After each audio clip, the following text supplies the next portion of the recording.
because they fell for the PT school, lull you to sleep, think that you can't do anything while you're in PT school, get out into the real world thinking you're gonna have all this time and all this money because you're not gonna be in school. Well, guess what? Your job is gonna take more time than PT school, and your job is going to pay you less than you think it's going to. And you're gonna have the exact same problem 10 to 15 years from now.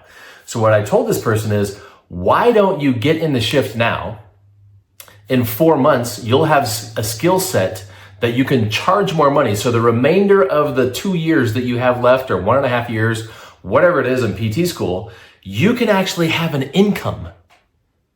And you can battle the crap that they're trying to put in your head with what you're going to learn in the shift. So day one, when you walk across that stage after graduation, you already know how to be a quality clinician, and you already have business experience from running your own thing, doing your own side hustle while you're in PT school. So now you have the confidence to walk out of graduation and do whatever you want to do because you have the confidence, you have the skill set, you have the thought process. You've already got yourself out of the broken medical model. You're not waiting to do that after you graduate. It's already done. So that's how you solve your problem. Your problem isn't that you don't have money, that you're a broke college student. The problem is you're not looking around you to see what you can do now to fix the situation that you're in. There's always ways around the obstacles that are in front of you. The successful people see obstacles and say, here's how I can use that obstacle to my advantage. So the way you use the obstacle of being a student to your advantage is, you know, you're not spending 40 hours a week in school. And hopefully you're not spending 40 hours a week studying.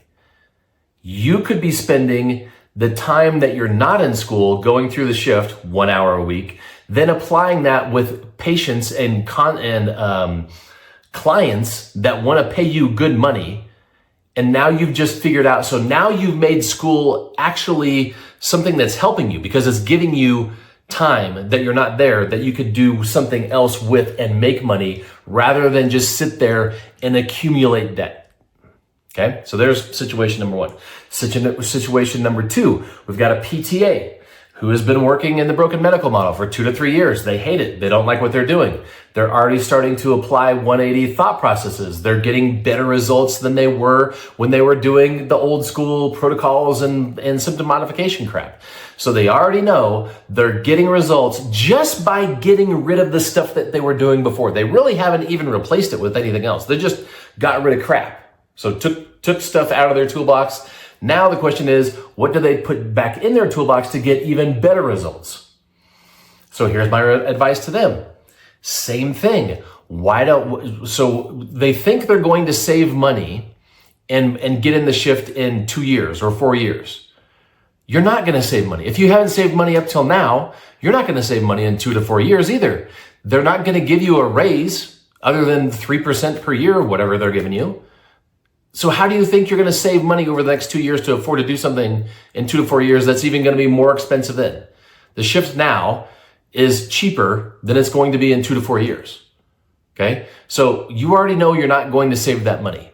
You know that you could pay for the shift spread out over 5 months. You could get rid of Netflix, stop buying Lululemon, stop going to Starbucks, stop drinking beer and going out with your friends on the weekends. Take that time and do things that are free, or work on things that are going to make you more money later on. So in 4 months, you could reinvent your skill set. And PTAs tell me this all the time. They go through the shift, they go back to the clinic. People are getting off the PT schedule so they can get on the PTA schedule because the PTA is better than the PT. You can do that in 4 months. Then what happens? Then you have all these people saying, I want to be on your schedule. Then what you can say is, you know what? I have a following here.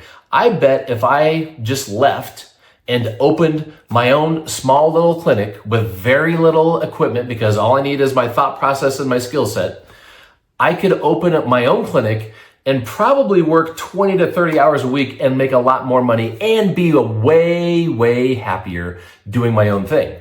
So you could do that in 4 months, pay for the shift, increase your income, increase your quality of life, in 4 months, or you can pretend that you're going to save money for the next 2 to 4 years, which you're not. Your career is going to continue to go down.